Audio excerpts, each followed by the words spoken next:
Okay guys, welcome back na naman sa aking YouTube channel, no. So ngayon, pag-usapan natin yung upcoming event agad ni Mirpor, which is nilabas na agad nila, no.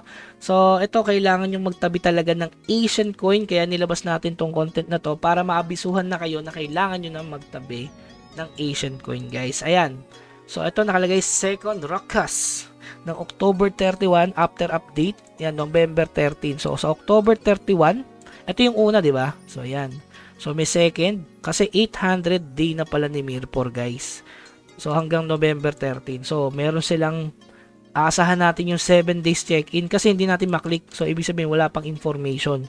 So pwede itong madagdagan or pwede namang hindi. So ito lang yung ipapakita o pamimigay nila. So meron silang 7 days check-in, guys. So ayan, solid na naman MS, Boss Raid, and Raid ticket na naman, MSNSP.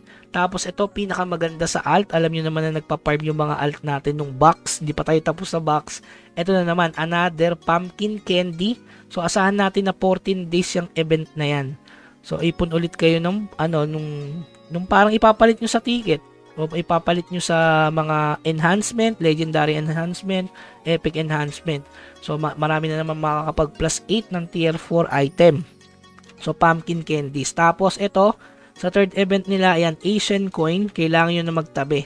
So, dito, hindi pinapakita dito na ipapalit sa glittering. Pero, asahan na natin na sana meron niyang glittering. Pero, solid na naman kasi Somo na naman at I. Okay? So, Asian coin, ayan, na-predict na natin, October 31 nga. Tapos, ito, Divine Dragon Surprise Gift. Napaka-solid kasi meron na siyang kasamang sana epic Norsol. Kung nakikita nyo dito, baka naman rare, no? Sana epic Norsol naman, Mirpor. Baka naman makaranas naman kahit 4 na araw na puro epic Norsol. So, sobrang solid yan, guys. So, sa ngayon pa lang, since ngayon, October 23, mag-ipon na kayo ng Asian coin kasi malamang sa malamang, kailangan nyo at least 250 Asian coin. So, napakadalis naman ipunin ng Asian coin kung i-compare sa clan coins. Doon sa clan coins talaga, nabigla ako doon, hindi ko na ipalit lahat. Kasi kinulang tayo sa oras. Ang hirap ng clan coins. Kaya ngayon, mag-ipon na kayo ng 250 clan coins. Kasi malamang sa November 21, ay magkaroon ulit ng ganong event. Ganong klaseng event. Maganda na kayo sa mga alt. Yun lang. Yun lang yung mapapayo ni Bugs. Okay?